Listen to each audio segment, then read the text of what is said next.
इस चर्चा का विषय सामाजिक न्याय और संविधान, समानता और भाईचारा इस विषय का शीर्षक है। और मैं उत्तर पूर्वांचल से आता हूं। I come from the North East, and this idea of fraternity and justice is enshrined in the history of the Northeast. And अगर उत्तर पूर्वांचल को, उसके इतिहास को, उसके संस्कृति को, उसके सपनों को अगर किसी ने समझा है तो वो सिर्फ और सिर्फ कांग्रेस पार्टी है। चाहे असम अकॉर्ड हो, चाहे शिलोंग अकॉर्ड हो, चाहे मिजो अकॉर्ड हो, चाहे सीए के खिलाफ विरोध हो,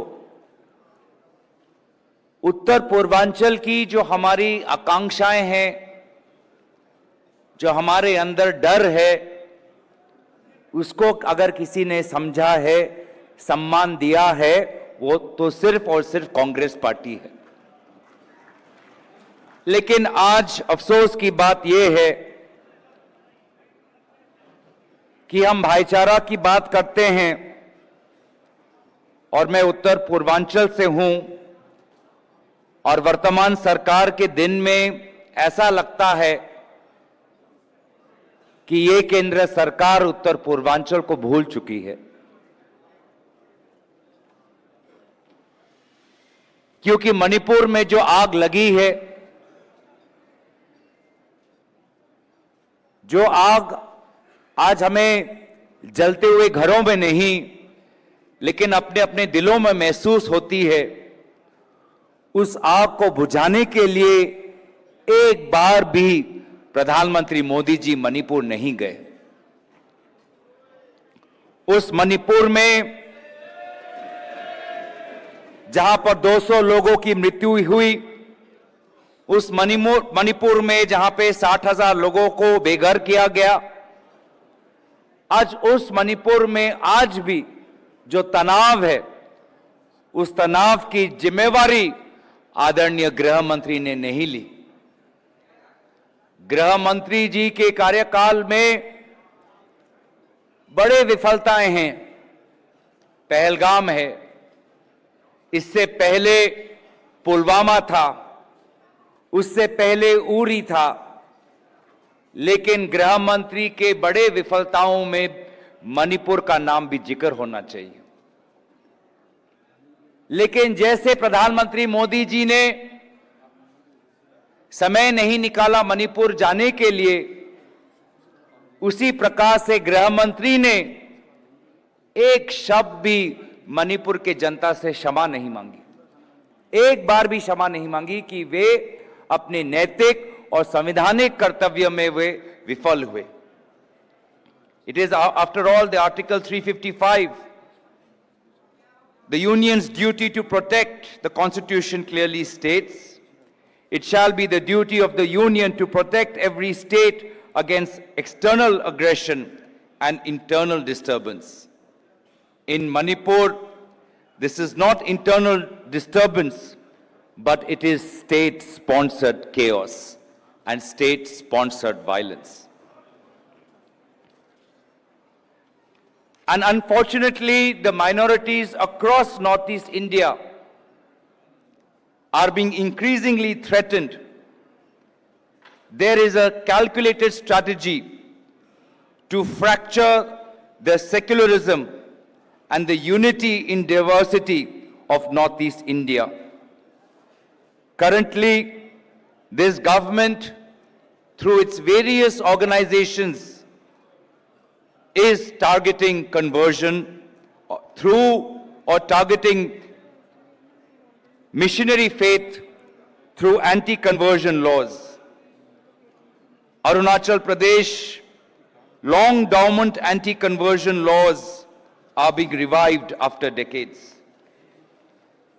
In many states across Northeast India, RSS-run educational institutions are going to different villages and indoctrinating tribal youth and brainwashing them and removing them and separating them from their tribal roots, culture and languages. Missionary NGOs are especially targeted through the FCRA. 70 to 80% of deregistrations under Foreign Contribution Act has affected missionary NGOs.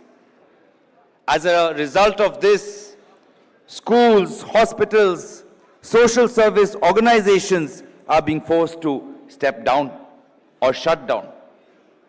There are even threats to strip the scheduled tribe status from Christians in Tripura, Assam and Arunachal Pradesh.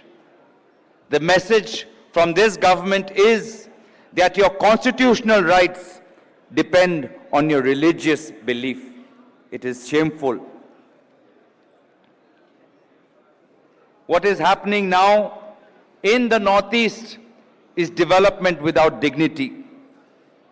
Indigenous land rights protected under the 6th schedule of the Constitution are being trampled for palm oil plantations and huge thermal power projects. Customary laws of different states like Nagaland, are being threatened through this government's focus on bringing a uniform civil code. Tribal autonomy guaranteed in the 5th schedule and 6th schedule is systematically being eroded.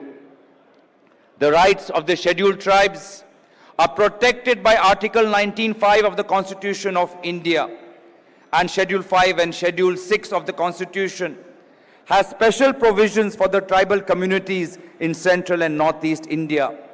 But I can see in Assam that how tribal autonomy is being eroded. I can see across northeast states where tribal communities feel that they are being disrespected and their dreams are being shut down. And therefore, it is only the Congress party that can stand with the scheduled tribes and the various ethnic communities of Northeast India. If I have just 2 more minutes, I would like to emphasize on the other part of this session, which is equality.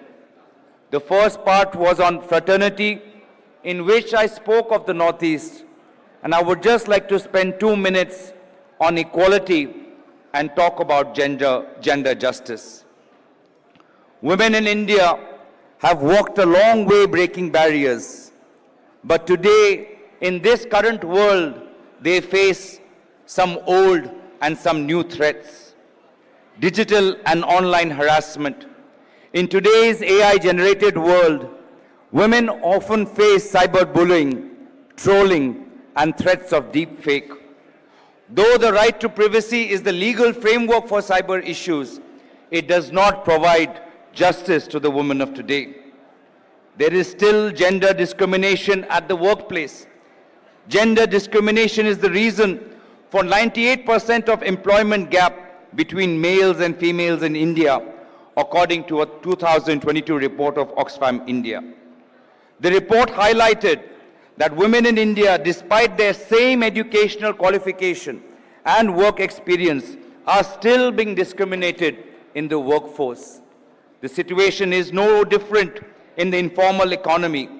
Women who are working as street vendors, as domestic workers, in home-based production, agricultural labor, small-scale industry, still are faced with the challenge of lack of social protection, wage disparities, exploitation, and a sense of invisibility and lack of recognition. Balancing work and family responsibility is a tremendous burden that is there on women, which is not being shouldered equally by the men. Women are often supposed to balance informal work with family responsibilities. So, in today's world, where the women have stepped forward, In today's world where young people of Northeast India are coming out and contributing to the overall India story, there is much to be done to bring about equality. There is much to be done to bring about fraternity. I'm confident that while we fight for social justice, we will always keep women and Northeast India right at the center of our attention. Thank you very much. Jai Hind, Jai Congress, Jai Samvidhan.